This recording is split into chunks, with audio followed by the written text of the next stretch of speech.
So back in 2017, I was given an opportunity to become a music journalist for the now defunct Irish website called theoddbox.com. At the time, the website focused on music, gigs and popular culture, and I think still exists today as a likes page on Facebook. When the position was offered to me, I felt like it was a fantastic opportunity to pursue something creatively, so I took the gig. I wasn't paid. All my work was voluntary, as was everybody else's, but I didn't mind. It's not as if I had agreed to do this, I just said fuck it, why not? I wrote one article on LA Guns and another on Thomas McRocklin. With Thomas, I pushed my luck and ended up landing an interview with him. Both articles ended up being fairly successful for the Oddbox, bringing in more traffic than usual. For my third article, I reached out to Bobbie Jean Brown. If you're not familiar with who she is, Bobbie Jean Brown is a former model, TV presenter, reality star, and ex-wife of rock star Jani Lane and ex-girlfriend of Tommy Lee, and author of her own book, Dirty Rocker Boys. But she is most famous all over the world for being the Cherry Pie Girl, as she stars in the video for Cherry Pie by Warrant. She is also in Hurricanes video for their song I'm Onto You and Great White's Once Bitten Twice Shy video. More recently she appeared in Steel Panther's video for She's Tight and also played the role of Lexi's mom for their unplugged set Lexi's Mom's Garage. At the time I had just finished listening to her book on Audible. It was so good I listened to it twice in a row. Her insights into the Hollywood scene and the rock world from a female's perspective was really fucking interesting. She had her ups and downs like her divorce from Jani Lane and her very public separation from Tommy Lee when he left her for Pamela Anderson. She also opens up about her cocaine addiction and her missed opportunity to be the next Britney Spears. The book left me hungry for more, so I decided to reach out for an interview, and to my shock and amazement she agreed to do it. Because of the time difference and both of our schedules being busy, it was difficult to agree on when we should do it. As memory recalls, we eventually agreed for a Sunday evening, her time. So that weekend, I went to Dublin on the Saturday to a house gathering, where I proceeded to drink heavily, and I mean heavily. So at around 2 or 3 a.m, I get a message telling me she wants to do the interview now, but doesn't want to be on camera. I figure if I say no, now's not a good time, it's 3 a.m, I'm at a party and I'm shit-faced, I'd lose the interview. So I said, okay. I got my friend's laptop, set up Skype and recorded the interview with my phone beside the computer. There's no direct audio, it's literally my phone recording what it hears. So the quality is a bit mashed potato. I completely winged the interview with no script and no questions prepared. I continued to drink throughout the interview as well. It was a bit of a mess. I asked some dumb questions, but I asked some smart questions too, and I got a bit more out of her than I should have. Like, just try to picture it. I was shit-faced, my nerves were fried. I'm talking to a really famous celebrity, completely unprepared.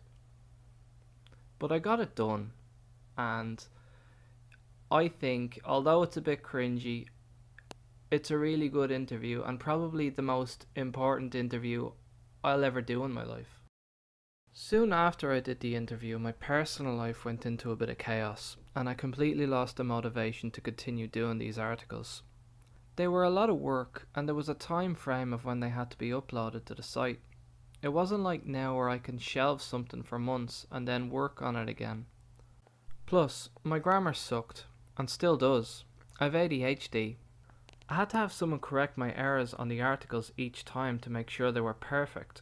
Ultimately, I just stopped, and so this interview never saw the light of day.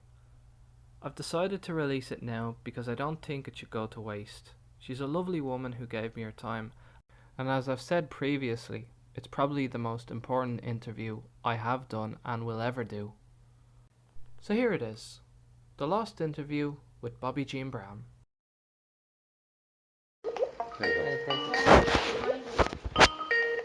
Hello? Hey Bobbie, what's up? It's Richie. Hey, oh good, hi, how are you? Oh, not too bad. Are you feeling better?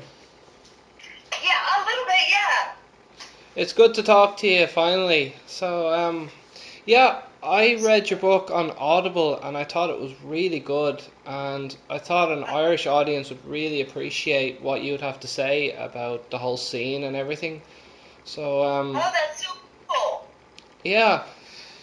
So like I have a few questions here. If you're uncomfortable Okay. with any of them, just tell me to skip over it and I'll be happy to do so. So No, you can ask me whatever you want. are you sure? Yeah. Yeah, absolutely. Cool. Well, my first one, of course, is what inspired you to write the book? Well, I had been mentioned in many rock books from guys Yeah. over the years, and I really thought that there should be a woman's perspective, from the other side of the coin of that scene and that time. And I thought, and not to mention some of the mentions about me weren't correct or it served that person, and it kind of was annoying. So I was like, you know what, I'm gonna write, my perspective, my book, my book Yeah. from my memory, and I'm gonna be completely honest and self-deprecating, and because I felt like it's important, for the truth to get out. Because I feel like when rock stars write a book, they kind of like write it to like sound a certain way or Yeah, seem a definitely. certain way, Definitely. When I read the Dirt by Motley Crue, what Tommy Lee said, about you and that whole thing, your version of events seemed more accurate and seemed more honest than what he had wrote. You know what I mean? Right, and then he comes out with another book, and I'm not mentioned at all. Yeah. Like I'm completely omitted. So that says a lot right there, Exactly. Like I found your whole process really honest, and your whole story was, it seemed like a woman who has faced a lot of, troubled times and was able to adapt and come back. I really appreciated, you know, hearing that kind of, story, and Thank you. I thought, Yeah, it's a constant. It's a constant. I'm still making mistakes and coming back around again per usual. yeah, But I mean that's life and that's normal. It's just I guess about not really giving up. yeah. Like, You know. how long did the whole process of writing the book take? Did it take a long time to do it?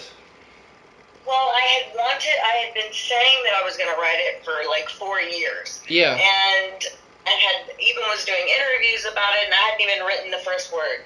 Mm. And I just kept saying that it was going to happen. And, but unfortunately, these days, it's like if something like that's going to go down, it's the reason why it happened is because I got the TV show. Yeah.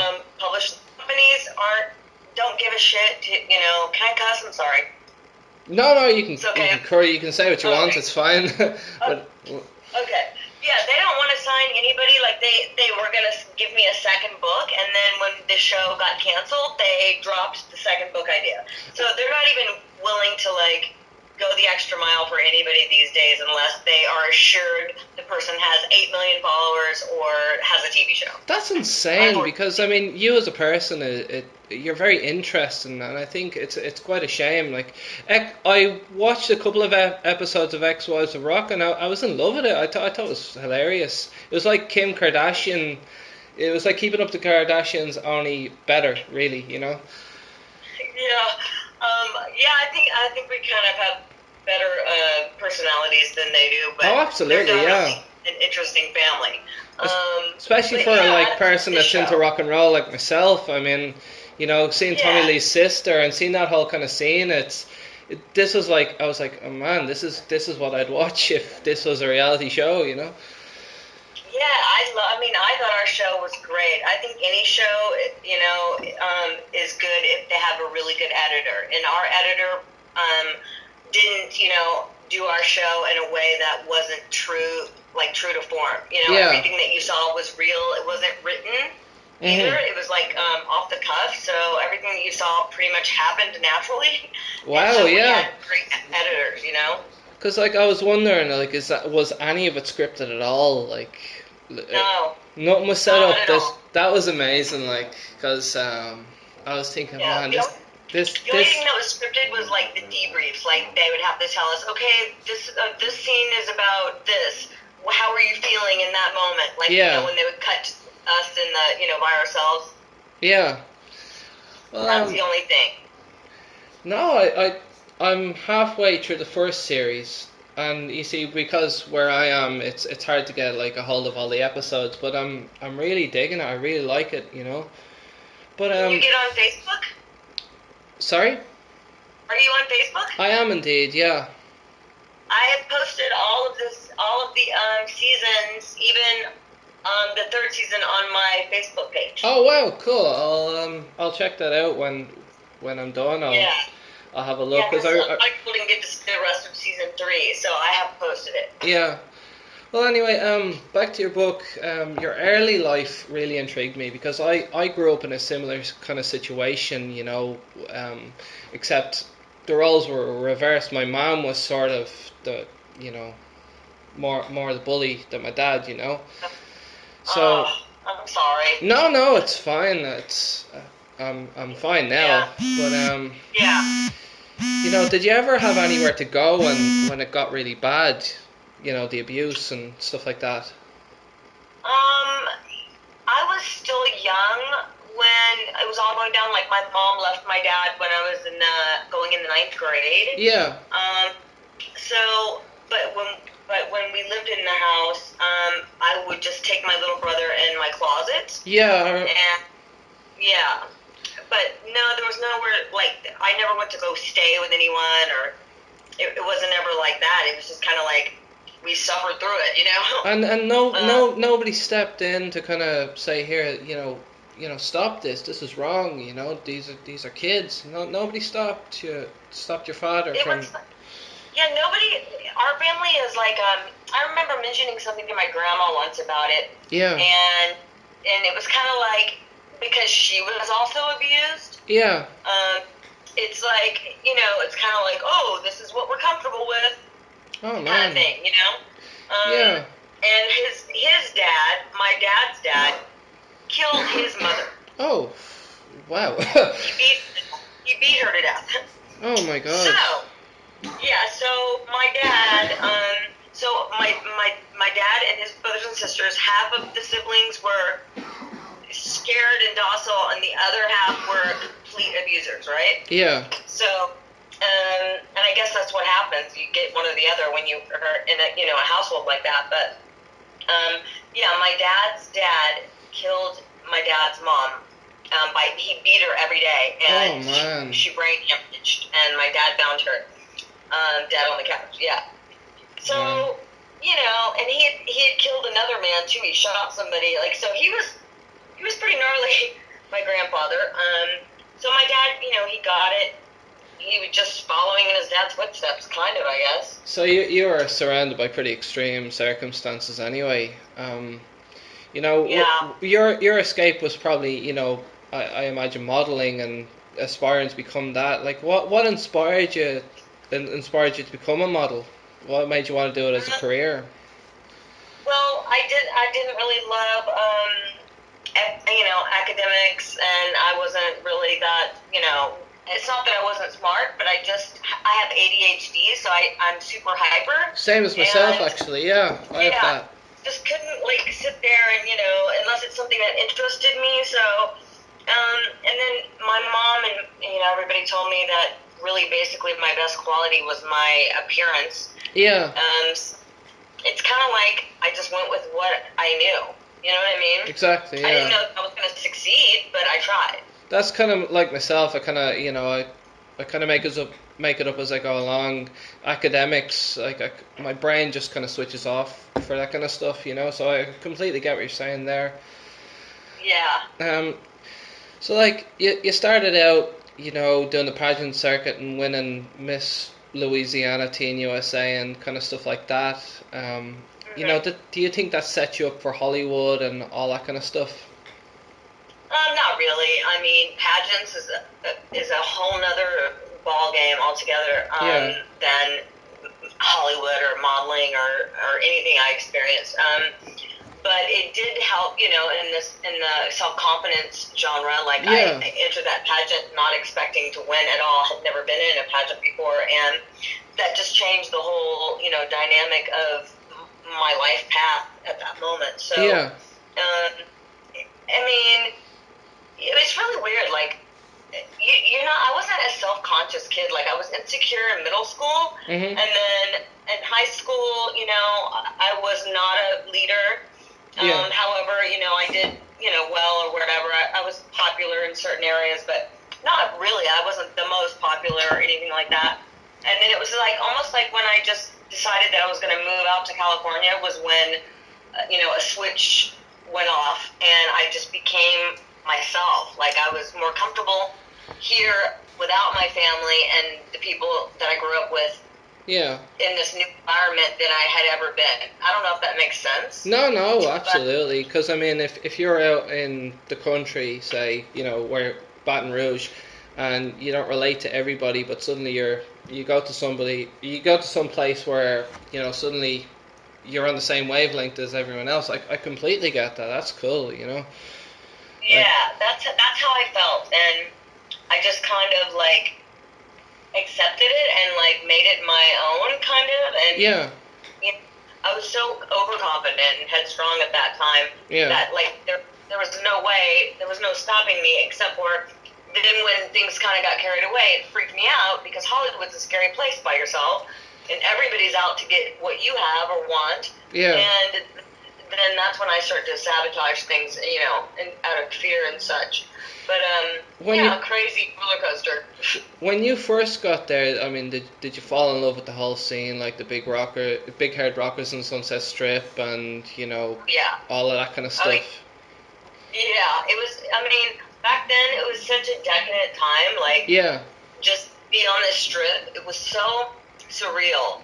I don't think that it could ever be, recreated or emulated again in the way that it was and the way that it felt. It was just so. I don't know. It's hard to describe, but like, it was a special time. Like, not everybody was famous. There was no reality TV or computers, and if you had something special, it was because you earned it. I mean, could you imagine Facebook Live back in the times of Motley Crue on, Theatre Pain? Could you imagine that? That'd be just insane. Oh my God, so crazy, right? Yeah. Like, no, it was a really, really special time. It was very cool. Yeah. Like, you've been in a lot of music videos and stuff for, like, bands like Great White and Hurricane, and of course, Warrant. Like, which one was your favourite? Like, it doesn't have to be Cherry Pie now. Like, but do you remember which one's standing out for you? I liked, I liked Warrant because I liked the band, I liked the song, and I was getting paid a lot of money. But I did not like the director. He was a misogynist and kind of a dick. Yeah. So I fought with him a lot. And let's see, Great White was cool, but it was a long shoot. Yeah. And I mean, I enjoyed doing all of it because I mean, I grew up in Louisiana, and the day rate for minimum wage was ridiculous, and then I went to LA, and my day rate was in the thousands, and I was like, this is insane. So I mean, I liked all of it, unless there was something that they wanted me to do something I didn't want to do. That's when things got funky always. Yeah. Because I was very vocal and I stood my ground, and I wasn't passive, and I didn't coerce easily. Like, if anything, I was difficult. Well, I think I wasn't an exhibitionist or didn't want to do like sexist things or you know what I mean. Like, if I didn't want to do it, I wasn't doing it. I think it's the person who speaks the loudest, gets heard. So that I really respect that. Is it okay to talk about some of the drug stuff, or do you want? Yeah, okay. Yeah. You talk about drugs quite a bit in the book. You relapse and the cycle complete. It repeats. Yeah. Did you start drugs because it was part of the modeling scene, or just because it looked? Yes. Okay. It really. Yeah, like, I mean, I'd go to the club and the dealer would, slip me, an 8-ball and just be like, well, have a good night, and our like get us drugs if we had a shoot to get skinny for the next, week. Like it was so prevalent back then, and literally like we'd be doing it on the tables, and you never think at that time. You just think that you're doing it because that's just what everybody else is doing. You don't ever realize that like you're gonna become addicted and do it all the time. Yeah. Like back in that day, was there any warnings for drugs like on TV or anything? Was it like, if you take cocaine, you'll get addicted or anything like that? Or did you know anything? I mean, yeah, a little bit. Like Nancy Reagan, Just Say No was her big campaign. Yeah. But like, it wasn't. Again, like all we had was the news. We didn't have, our cell phones and the social media and the internet. So, like, basically, what we were told was what we watched on the news. And if we didn't watch the news, we just didn't. Yeah. You know what I mean? So it was kind of more like hearsay, really. Unless you read the paper readily and watched the news, like, you didn't know shit, Yeah, I got you, yeah. Like, do you think you developed a drug problem because of addiction, or was it just a life problem? Because, I mean, in the book you talk about, a lot of things getting you down, like, just situations. And I think, myself, do you think... I don't manage stress well. I don't manage stress well, or, like, being upset, because I had to stuff a lot of stuff down when I was a kid and didn't have a voice, and so I felt like that was the coping mechanism for me. So whenever I got upset or whenever I got pissed or something didn't go right, that was the thing I would do. Yeah, I see. So I suppose my last question on drugs is, I mean, would you have any advice for people who are going down the same path that you did? Like, would you? Yeah, I mean, I never, like, the programs were never something I followed up on. Like, I feel like your surroundings, the people that you hang with, like, you need a good support system, whether it be your family or a really good friend or somebody you care about. Yeah. But really it has to do with you wanting it, because no matter what anybody wants for you, you still have your own mind and do what you want to do. Yeah. It's just a matter of wanting to. I mean, and then there's been times I've really wanted to, but just felt weak because I didn't have the right friends, sort of. Yeah, the know-how or like what to do or how to go about it, or you know what I mean? Yeah, you were just sort of flung into LA with no sort of support system to say, hey, maybe don't do that cocaine sort of kind of thing. Yeah, at all. And I didn't have any family here, and I didn't have any friends here. I didn't know anybody here. So basically I just came here with my abusive boyfriend and, just was winging it. Yeah, I mean, he sounded like a nut job. Like, I mean, what? Yeah. What possessed you to bring him along? I think I really think that it has to do with the syndrome, the father thing. Like I continue to pick abusive people because that's normal. That's what is norm to my psyche. Yeah, so it's unfortunate because I don't see it. Like when I'm picking anyone or liking anyone, I don't see it. It's always something I end up figuring out, afterwards, and go like, okay, I need to somehow break the cycle. I mean, I just got out of another relationship for 4 years, and he was another kind of abusive person. Like, I just recently, is it? Abusive people. Was this just recent? Huh? The guy you were in the relationship for 4 years, is that just recent, was it? Yeah, we just broke up like within this past month. Oh my god, I'm so sorry. Are you okay? Are you coping okay? Yeah, he wasn't physically abusive, but like I said, he was abusive in other ways. Like, mentally. The last boyfriend I had before him was a sociopath. This one is, I was just reading, he's a narcissist. Yeah. Like it's weird. Like, I don't, so now I've made a promise to myself that whenever there's a red flag, I'm not sticking around.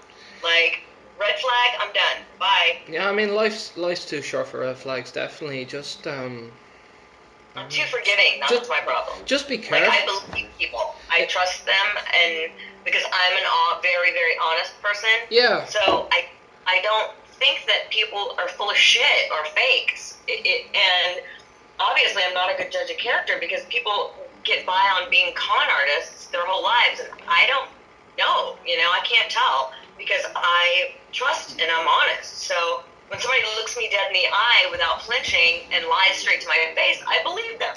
I think You know what I mean? I think unfortunately there's a lot of people out there who want to screw you over, like that. Not just you, Yeah. just in general. I think Yeah. like you just have to be careful. So like I'm kind of similar in that sense. Like I'm more trusting. Like I'm nice to people. So Yeah, me too. I completely get it. Like Yeah. It's weird. It's like, that saying, nice guys finish last, but it's like, I can't be an asshole. I can go from 0 to dick in 2 seconds, depending on how you come at me. yeah. But if your whole life is faking it, like, you know what I mean? Like, who am I to tell? It never sits getting well screwed with up. me to be an asshole to other people. I'd rather just be fair and honest. I call me old fashioned, but I think that's the right way. Yeah, well, I don't know how to be anything else, and same with you, I'm sure. But, like, people are the complete opposite. They don't know how to be anything else but manipulative or opportunists or cheaters or, like, all these things. And it's just, I am always so surprised, like, how they can sleep at night. Like, how can they just keep going on that way? Like, it's so weird. Exactly. I've often wondered that. Like, how the fuck do you just go home and be grand with what you've just done? That kind of way. I think that they're sick. Like, they're, like, legit, mental. And that's what my ex-boyfriend was. And I had no freaking clue. Like, literally was lying to me about every freaking thing. And I had no idea. I mean, in the book, you've told me that Bret Michaels hit on you, Tommy Lee after Janie Lane, like you told me that the rock stars have no loyalty, and that's just, it's not right, and I think it's, hearing that from a woman's perspective, it's just like eye-opening. It's like, wow, like, holy shit, these guys just are arseholes, I mean, even to themselves. Yeah, I feel like when you can have anything you want anytime you want it, all day and night, like everywhere you turn. It's like, who's to say that if I weren't in their shoes, I wouldn't feel the same way? I don't know. But, I guess it's just like, but then it creates a jaded person, I think, because at the end of the day, it's like, it's never enough. Yeah. You know what I mean? So they're always constantly, plus, people that seek that much adoration and attention at all times are the most ego-driven people, and, it's always about that. It doesn't matter if they have the best thing at home that, loves them more than anything in the world. It's their ego constantly needing to get, that attention, so, they're never fulfilled. And you'll never satisfy a person like that, I don't think, anyway. I mean... Yeah. It's not you, though. That's the thing. That's the hard part. Yeah. The hard part is not blame yourself when it's, or take it personal when it is something very personal. Yeah. But, with someone like them, it's like, really? It has nothing to do with you. It's just all about them. I mean, in the book, you've talked about a lot of actors have come your way, and in some situations, like, they've just been hilarious, to be honest. I mean, like that situation with Rod Stewart, where he whispered in your ear, if you like my body and you think I'm sexy. I mean, I was in fits of laughter after that, And I was just wondering, like, has there been any backlash from the book? Has anyone gone like, oh, I can't believe you said that, or anything like that? Oh, God, yes, of course. Oh, yeah? Oh, yeah. I mean, not necessarily publicly, but I know Tommy freaking hated it. Sebastian Bach. Sebastian, yeah, Jesus, you really exposed him. Yeah, he really fucking hates me now and is mad about I went to a party and he was like, oh, blah, blah, blah. He was like such a dick. Oh, well, I was he like, needs oh to my get God. over that shit, you know? I mean, he did that to you. I mean, Yeah, it's like, dude, what are you pissed off about? I said the truth, like, yeah. so, you know, that was 20 years ago. Get over yourself. But he is such a entitled, like, egomaniac. So, yeah. you know, And it's not as if he's even with Maria anymore, you know. So like, why would he take offense to it? He's not protecting anything anymore.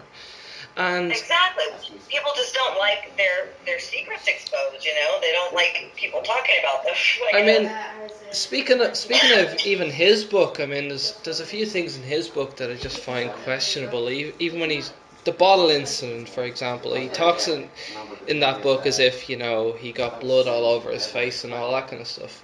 But he didn't. When you look at the footage, you know, there wasn't blood all over his face or anything like that. So it makes you question how real is his book.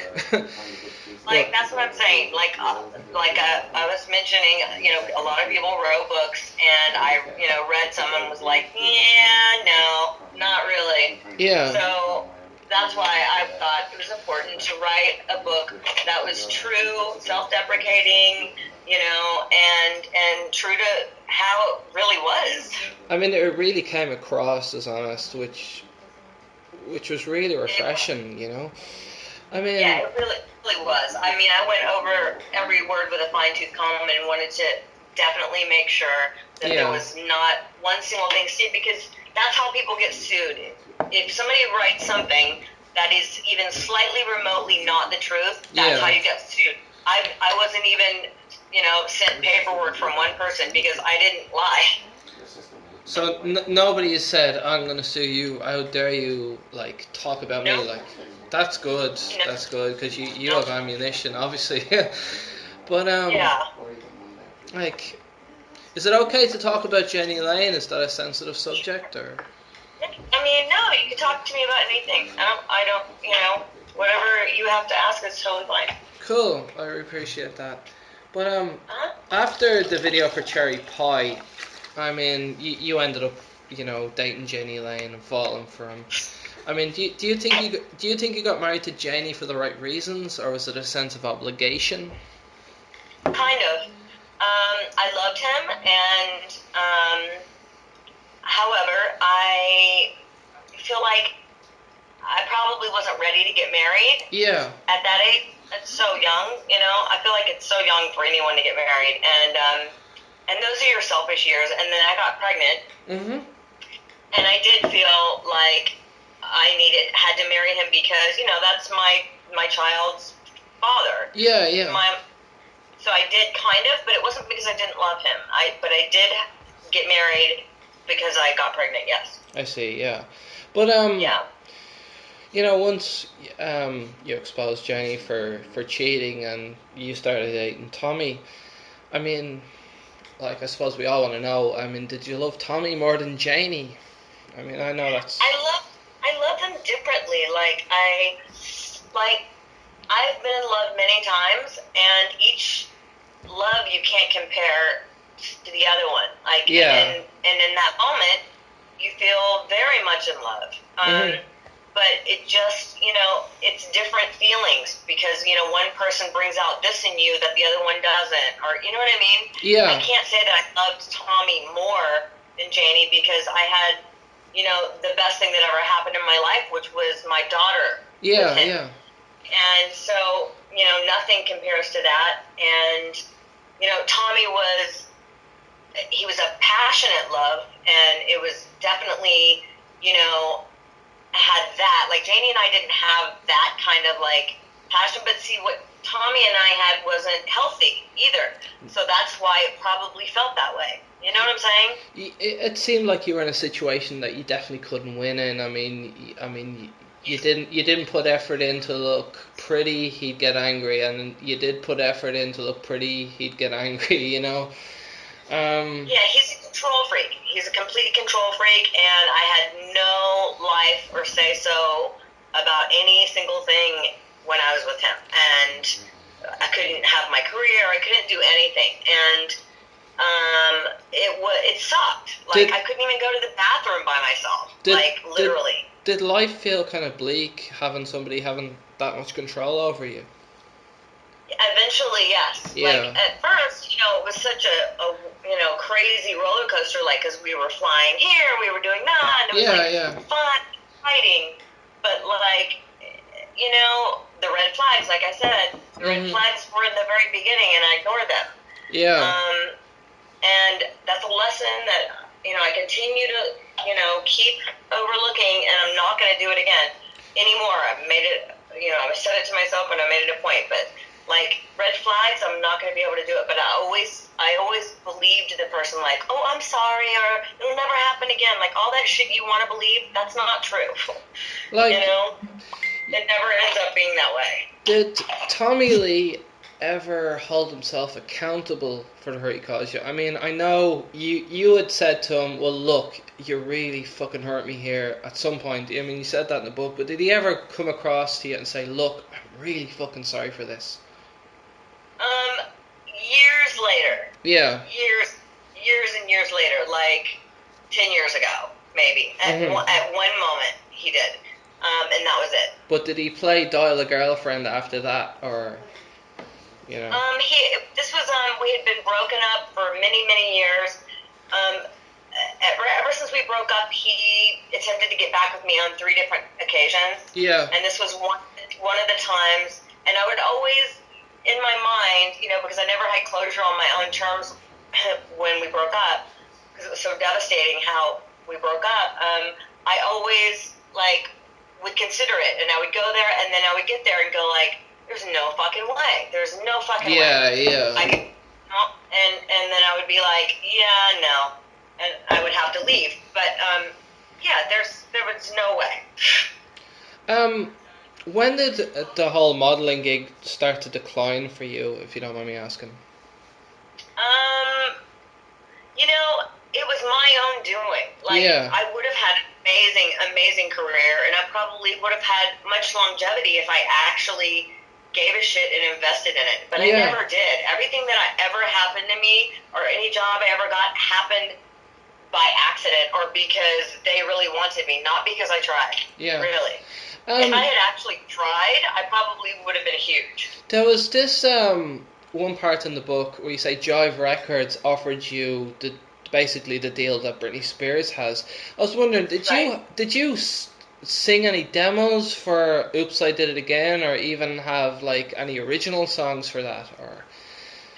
None of the songs that were on her record did I sing, but they did have me in the studio singing songs. I don't remember the songs. I wasn't allowed to keep any of the copies. Oh, wow. Because I got pregnant, and then obviously my contract was terminated, but they had, possession of all of that stuff. So, but yeah, I went into the studio, the whole thing. It would have been interesting. Could you imagine it like a different world where it was Bobbie Jean Brown singing, Stronger or anything? Not crazy. I know. Like you've been named. I think it's fair to say that you're named the Cherry Pie Girl all over the world. You're most recognized for that all over the world. Maybe not in America, but do you resent being the Cherry Pie Girl like Janie Lane resented being the Cherry Pie guy? No. Yeah. There was a time where it was annoying. Yeah. In my life, there was a time where I was like so annoyed by it. But that didn't last long, and I came to embrace it because this is how we're talking now. This is how I am still relevant to some people. This is how what I mean. Absolutely. Like, I can't be mad at that. I mean, I wouldn't be chasing down Britney Spears. I mean, you're far more interesting anyway. Oh, thank you. No, absolutely. I mean, I think your story, you're a very adaptable person. Like, when something has gotten you down, you've always found a way to come back and move forward. I really admire that. Is it okay to talk about Pamela Anderson, or will I leave that? Talk about whatever you want. You don't have to ask if it's okay. You can ask me whatever you want. Well, of course I'm going to ask. I don't want to upset you, obviously. You won't upset me, I promise you. Alright, cool. Well, you talk a lot about, how Pamela Anderson screwed you over in your personal life and stonewalled you in your career. I mean, I suppose, has time allowed you to forgive and forget, or is there still anger towards everything? No, I don't feel anything in towards her anymore. Like, you know, before it used to be something, but now I don't feel anything. Like, I'm too old to feel that kind of animosity towards somebody over something that happened so long ago. But at the time, yeah, it really sucked. Yeah, like, I mean, the story of, I mean, you going to house parties and seeing, you know, the tape. I mean, I can't imagine how that must have felt. That must have been like a fucking knife in the heart. You know, I literally, like, couldn't go anywhere around that time without somebody, like, just kind of digging it deeper, and I just did more and more drugs. Yeah. You know? It just really, because it was something that I had been pushing down for so long to not feel. Yeah. And I just was faking it, you know? And eventually I had to get sober, and that's when all of those feelings came back, and man, it was tough. I see. Yeah. So, there's a few things in X-Wise of Rock that I seen, and one of them that stood out was you said you had trichotillomania, and yes. I was just wondering, is it something you still suffer with today, or how are you doing with that? The last episode I had was about 5 months ago, and I had been doing really good. I hadn't touched my head for like over a year. Yeah. And then it was like I was going through this breakup. It was the never-ending breakup I have had with my ex. Like, we were breaking up on and off for like the last year. Yeah. But it was just things getting worse and worse and worse. And so I had an episode. But the good thing is I stopped myself before it got too crazy. So I didn't do that much damage, thank God. Oh, yeah. So I'm getting better. But I used to do it really bad when, just like I said, I can't deal with emotions, like such emotions. So I hurt myself. It's like a form of like cutting or whatever. Instead, I pull my hair out, which is really, really not cute. And I'd say, I had a friend. I had a friend with that when I was a kid. I mean, she'd pulled her hair out so bad that she had to shave her whole head. But, I did that too. I did that, and I do it. I shaved my head in season 3. I do it on. Oh, do you? On the show. Wow, I haven't even got to season 3. Fuck, I have to watch that. Yeah, it's pretty crazy. I'd say that must have been emotional. I can't imagine even shaving my own head. Yeah, nobody's that cute, let me tell you. Yeah. Like, you know, I mean, everybody's like, oh, it looks so good, and you can pull it off. Like, you don't want to ever be the person that has to pull off anything. Oh, you know? No, not at all. So, like, do you still keep in touch with everybody on X-Wise Rock? Let me think about that for a second. Actually, we were all really, really close until the last few months. Yeah. I had a falling out with Athena and with Blue. Oh, really? Jeez. Yep. Athena, I think, is one of my favorite characters from season 1. Yeah, anyway. she was my very best friend. It was pretty devastating for me. How she went about things. She was drinking again, and I took her into my home and let her stay here, and then she got a job at a rehab, which I think really saved her life, which is awesome. Yeah. But she moved into the house with my abusive boyfriend, and she has communication issues. She's non-confrontational. Yeah. So she won't talk to anybody, and I really needed a friend at that time, and she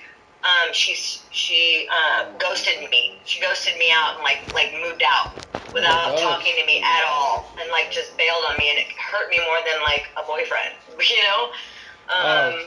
So I haven't talked to her since. Actually, I texted her, and because she sent me a happy birthday, but I felt like that was out of her own guilt, because I just needed somebody to talk to, and she was just an asshole because I was fighting with my boyfriend in my own house, which she knew we did. So, you know, anyway, I get why she was upset with me, but she just bailed on me instead of talking to me like my friend. and that hurt me. And it's like, I sent her a message like, have you been drunk for like 20 years of all the times that I've been there for you? And like, anytime, day or night, anytime you needed me for any reason, I would fucking drop everything and show up. But you couldn't even have a conversation with me, one conversation in my own home that I let you like move into. Like, it was just so weird and just not cool. But her parents did that to her growing up, that they never communicated, so I basically let her know that she did to me what her parents did to her. And it hurt me really bad. And, you know, I just, you know, we still haven't talked, so I don't know. Well, Bobbie, one thing I could say about that is, I mean, life is too short, you know, try have some tolerance for the people you've gotten to know, and just, you know, keep trying. I mean, because life's too short. I mean, these are friends you've come to know and love, and I'm sure that with enough persistence, everything can work out. Yeah, I just, you know, I tried, and then, so I'm just going to wait until she comes around. I know that it was because, you know, basically everybody was like, I can't be your friend if you're going to stay with him, kind of thing. And I get that, and I understand that, and all she would have to say was that. Well, and still, like, the ultimatums aren't fair either, you know? Yeah, I mean, I would have gotten it, but because she just wouldn't even talk to me, it just was so fucking weird, you know? Yeah. Like, I don't know. Anyway, so, but like I said, she's non-confrontational, so I was expecting something from her that she doesn't do. Yeah. So, you know, like, I love her. I will always love her. Mm-hmm. And it just hurt me. That's all. So, but God forbid if she ever called me, of course, like every other time, I would, you know, I'm a good friend. I'm always there for everybody. So, you know, Asherie, she'll see us. I'm confident everything will work out. I mean, you guys seem pretty solid in season 1, definitely. I think we just needed some time apart. Yeah. You know, and I needed to break free from this relationship, and you know what I mean? Yeah. So, it'll come around. You've taken to kind of Sharice's kind of thing. You have your own clothing brand now, is it? That my own what? On your website, you're selling clothes in your own kind of style. Vintage clothing store. Vintage clothing store designer. Yeah. I see. Yeah. Is that the future for you? Do you think you'll ever get back into, you know, kind of stuff like that? Oh yeah, definitely. I have a show idea that I want to pitch, as a matter of fact, like currently, and I would love to do another show. You know. I think you could definitely do it. I mean, people love to watch you. You're very entertaining. I want to do a Rock of Love, but a girl version. Oh God, Rock of Love, that was hilarious. Rock of Love was a great show, but I couldn't help but stare at Michael's head and think, is that real? No, probably not. I think that if I do it, like, that would be incredible, and it would be hilarious. Oh man, I would watch that. Yeah. There was one more thing. My friends were telling me, when I was asking, like, what should I ask Bobbie Brown? And it was like, well, how did you become Lexi's mom? Because Steel Panther. Ralph tweeted me to me, and was like, hey, will you be in our video or like whatever? And then I was like, yeah. And I had met him over the years. Yeah. A few times here and there, and I used to model with his first wife, who was such a cheating whore.